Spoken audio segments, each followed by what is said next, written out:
Federal budget, and federal budget. Why none of the things that came out actually mattered. Stay tuned to find out exactly what I mean. Promise you, it'll be worth it.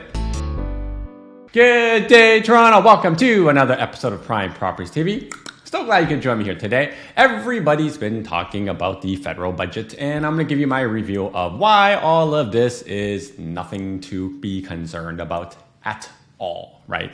So for anyone who actually wants to read this thing, I'm going to put a link to the actual 304-page SNOSFest of a federal budget in the link in the description below. But I effectively just scanned through most of it for you, and I'll give you kind of my cold notes and kind of reading all of this. So the first one we're going to talk about really is the ban on foreign ownership, because this was the headline thing they were doing when it comes to kind of like anything regarding housing and even in the federal budget. And you can see that basically they are banning nationwide, so all across Canada from BC all the way to Newfoundland, that if you're a foreign buyer, you cannot buy anything for the next 2 years. This means US people and Chinese people and everybody else that you may think is not Canadian, right? Now, the key thing about this and why I think this is kind of a joke is there's so many ways around it. That's the problem, right? So first thing here is refugees who are authorized to come to Canada under emergency travel, let's just say anyone fleeing from, a crisis like in Ukraine, okay, they are not deemed foreign buyer, exempt. Then you got the next one, anyone's on the path to permanent residency. I don't know what path to permanent residency means, because like most people get their work visa, then they stay here for a little bit, then they get their PR. Are they deemed exempt? Also kind of too many loopholes. Then the next one also says that anyone who is on a work permit or residing in Canada, which is a lot of people, right? And then the last one that I want to kind of draw your attention to last little bit is international students on the path to permanent residency, which I would say is arguably almost all the Chinese buyers, because in case you don't know, this is how most Chinese people come over here now in the current immigration regime. It's you come over here, you do school for a little bit, and then you have your student visa. So like anyone can study anything, they come over here, whatever. Like they redo their degree so it's worth something in Canada. And then what happens is they have to get a job for a little bit, then they get a work visa, and then through this, they prove themselves worthy in the immigration's kind of perspective to get PR. And in that entire path, wouldn't you be exempt? Right? And on top of all of that, it's not about who buys the property, it's what capital comes in. So let's just say, person X comes from, I don't know, China, right? Let's just pick on them. And then they go to school here, international students pay like 3x the tuition, right? So that means they have money. And then it's not, if they buy it, if they're on the path to permanent residency, it's the capital behind them. So maybe there's a ton of money from their parents. Are they coming in? Are they buying? And then they would be exempt. So I mean, there's too many loopholes. And a lot of people think that this is going to cause a riot in kind of the real estate market.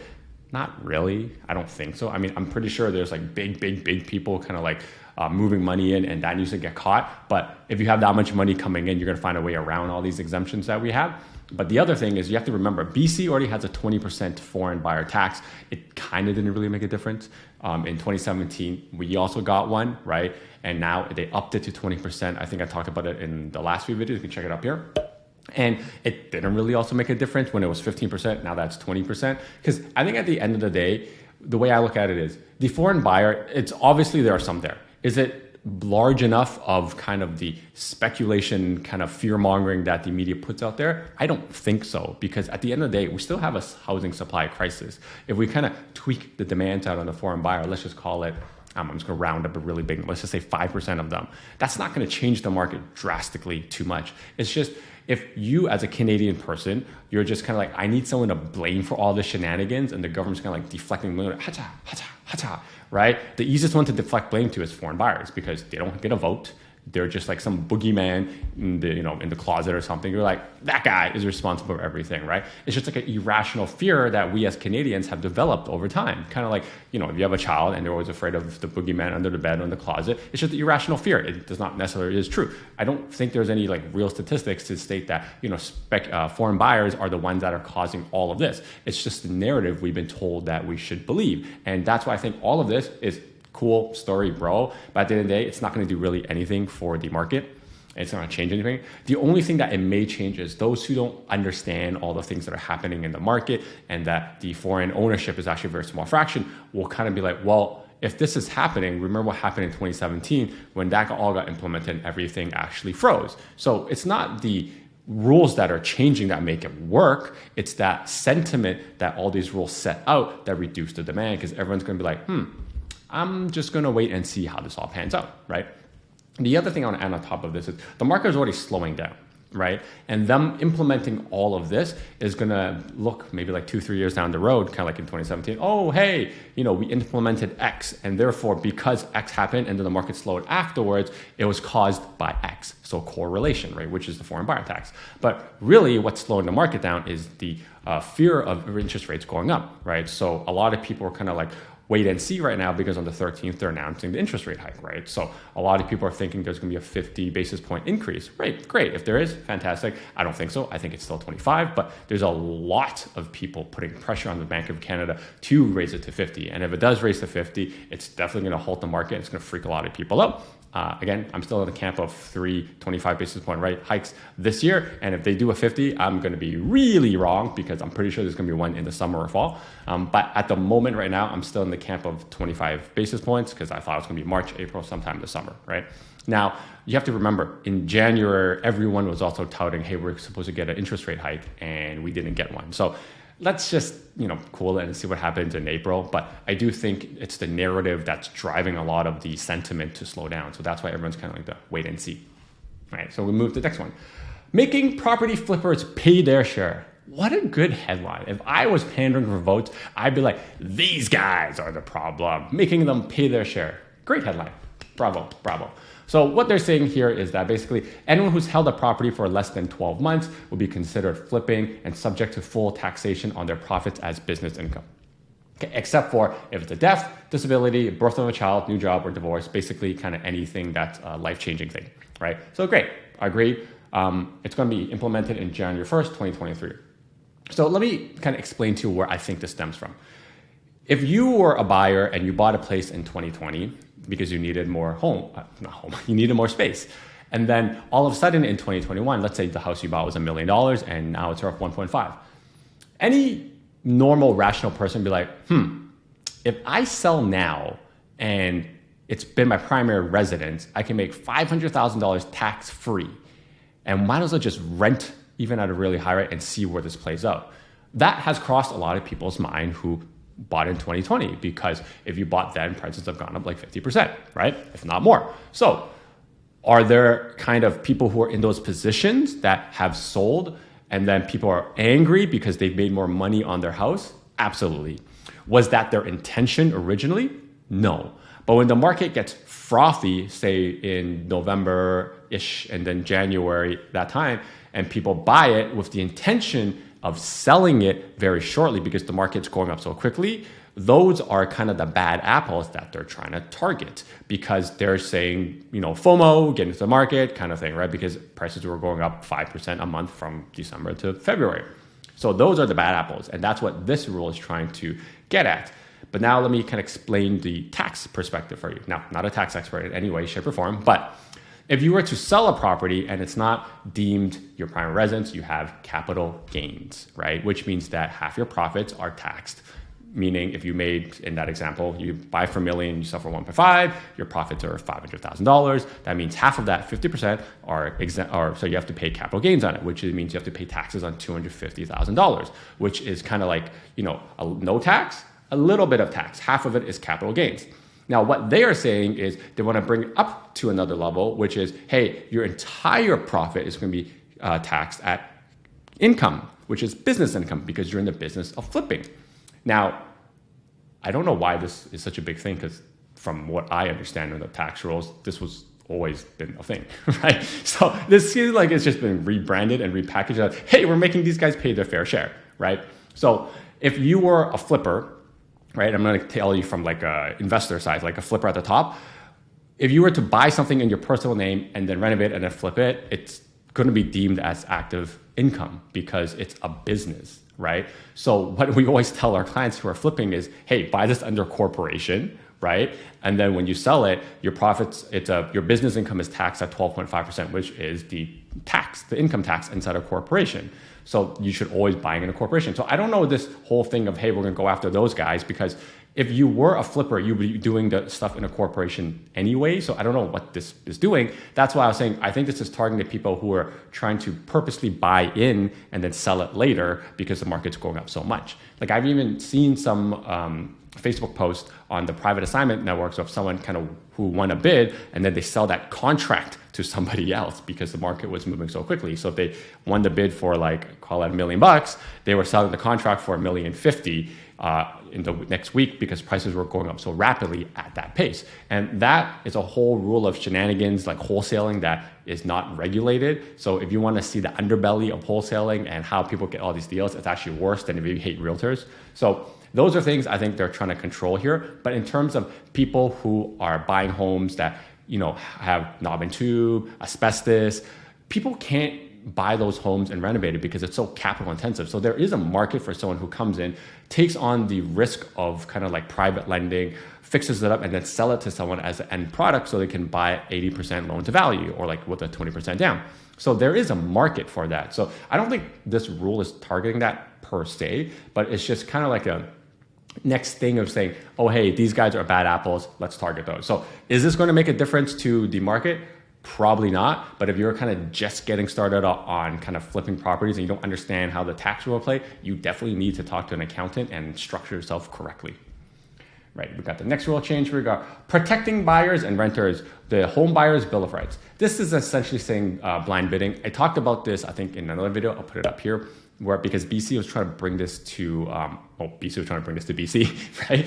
And I kind of talked about the pros and cons of what could happen and how it's going to be implemented. It's probably more important than kind of what it's going to say. But this is just, again, another talking point to say, hey, we're going to try to do something, right? And in kind of transparency, my take on all of this is if there's some transparency, maybe like forcing home inspection, wonderful. Forcing people to not do bullies, wonderful. But to give you a period in which you're like, hey, hang on, you know, I regret my purchase, but you have buyer's remorse, it's going to mess with the market a little bit in terms of how people buy and sell homes because there's going to be a waiting period. So again, the details are in the devil. Anyways, whatever that quote is, right? It's going to be how they implement it. If this is the type of real estate content you enjoy, make sure to help us spread the knowledge by smashing the like button and subscribing to the Prime Props channel, because every week we make 2 awesome videos like this and maybe even sometimes more to give you an idea of what the heck is going on in the market. Because like I said many, many times before, there is so much change happening in April right now, especially with the interest rate on Thursday that's coming, and I'll talk about that in a later video. So all of this is to say that if you want some honest and good advice of what to do in the real estate market right now, because you don't know what's going on, because there's too much stuff, there's too much noise, you don't know what to signal,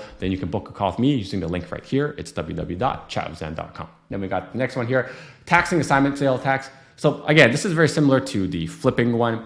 I don't quite understand what they're targeting here. The copy here, taxing assignment sales, could be better, you know, making them pay their fair share or something like that. But this was always the case anyway, so I don't know what they're repackaging. So when you sell the contract, that contract is like the cost of goods sold, right? Again, not a tax professional, but if you're not living in there and you never have the intention, and that's why you have to prove it, you know, like if life, let's say this. Let's say you buy it with a partner and then you guys separate it, and by the time the closing happens on the pre-construction, you sell it, there you go. That's a division of kind of like life circumstances. You're not gonna have to pay the HST on this, right?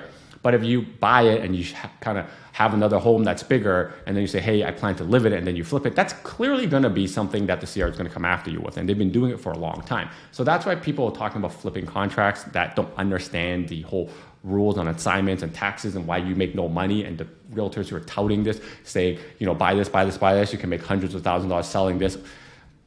Just scam. That's all I can say. Videos up here. It's like 14 minutes of me ranting about it. You can check it out. But this was always the case, right? So the idea of saying, oh, hey, you know, we're going to tax all of everybody, so we're going to go after the HST for all of this, is not really new again. It just seems like it's being repackaged.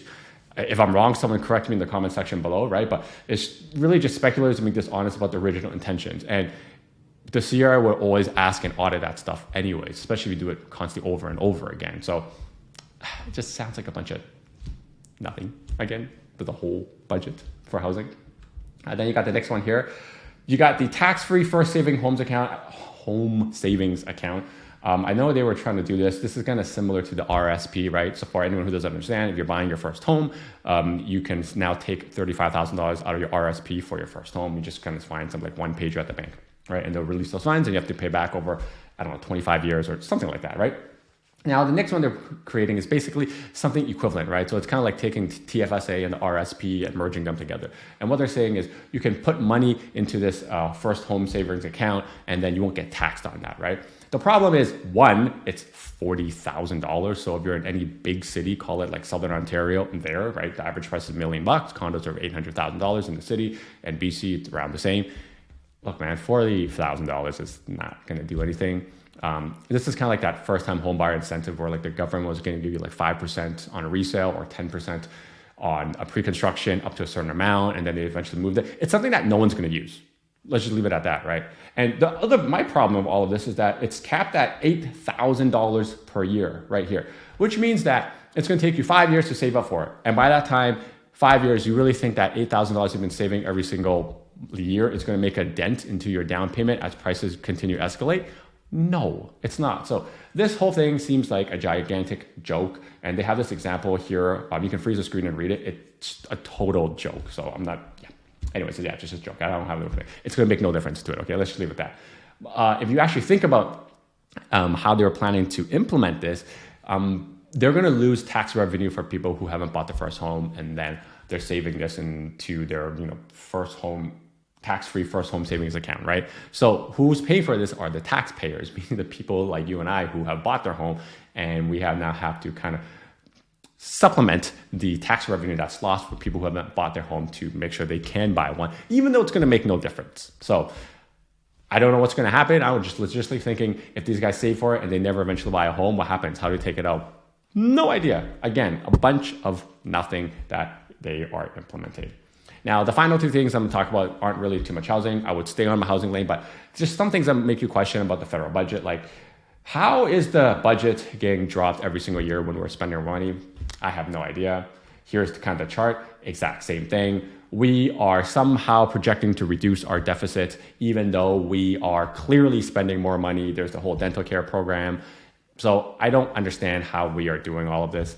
And the last thing I'll kind of talk about here is just something I'm not going to go over too much. That's what I left at the end. But the idea of this $4 billion new launch home accelerator fund just sounds like another bunch of mumbo and jumbo that they're going to launch out. Everyone looks at this like, hey, we're trying to create affordable homes. So the definition of affordable is different from like the government's perspective. That's probably people who are making less than like $30,000, $40,000. Then there's people trying to buy a home who are clearly priced out, even though they have a good income. So that definition is kind of wonky, and they're just trying to speed things up, which, I applaud. They're finally acknowledging. But to create kind of like 6,000 affordable homes, that's not going to be a person who's trying to buy their home. That's going to be for subsidized homes, for helping people who actually really need it. So all of this stuff sounds great. I'm pretty sure I saw this in 2015 when the Liberals were running. I'm also pretty sure I saw this in 2019. So these are all things that they're just throwing money at, and how they implement it is going to be totally different from what it sounds like. These are all just kind of like foo-foo stuff that sounds great in marketing, right? But really, until I see something that is of substantial change, it's all just nothing. So what all of this means from the federal budget is, look, I think you should not worry about how it's going to impact the housing market, depending on wherever you are. But the thing that it is going to impact is the kind of buyer psychology. So there will be a slowdown. When you have this, call it the foreign buyer ban, mixed with the potential rate hikes coming this Thursday, that's probably where all the slowdowns can come. I think April will probably be either the same as March or a little bit slower, just because there's so much things going in flux. Now, in terms of kind of listings and activity, I am seeing a little bit of slowdown. But again, it's one of those things where it's just transitional, or it could be the start of something cooling down. And we don't really know yet, and no one knows either, right? So for anyone who's kind of just like following all of this stuff and seeing what's going on, whether they should buy or not, you can book a call to see whether they should wait and see or do something right now, because it really just depends on everyone's kind of situation, right? Like all of this stuff, like I've been saying, it's like the macro, the big backdrop of what's happening. You can't just take that and apply it to the micro. You really got to see what your situation is and then apply it to the macro, see if you can wait, right? So like an example is if you really need a home and right now there's kind of a little bit of slowdown, maybe there's lots of competition. But if you're trying to time the market, you don't really need a home, you're okay renting, you're going month to month, maybe you wait it out, right? So that's what I'm saying. Like you can't take the macro, apply it to the micro, but you can take the micro and see what trends you are and see if it applies to you, if you can wait. Otherwise, this could be also a good opportunity, right? And I'm not saying that you need to buy something right now because it's a good opportunity. It's just, it's different for everybody. right? So that's why you have to understand all of this and your situation to see what works best. Also, like it's very localized too. Like if you're looking for, say, a suburb home, you may want to wait a little bit. But if you're looking for a home in the 4 and 6, you probably should get a bust and move, right? Because that stuff is moving actually right now. So in summary, nothing is really happening with the federal budget. Just watch for Thursday when the interest rate do come, because that's probably what is going to change the market even more than this kind of nothingness. So nothing to worry about right here. Until next time, your move, your future. See ya. Now that you're done watching this one, how about this one? Oh, you know what? This one's good too. Ooh, this one's really good. You know what? Just watch them both.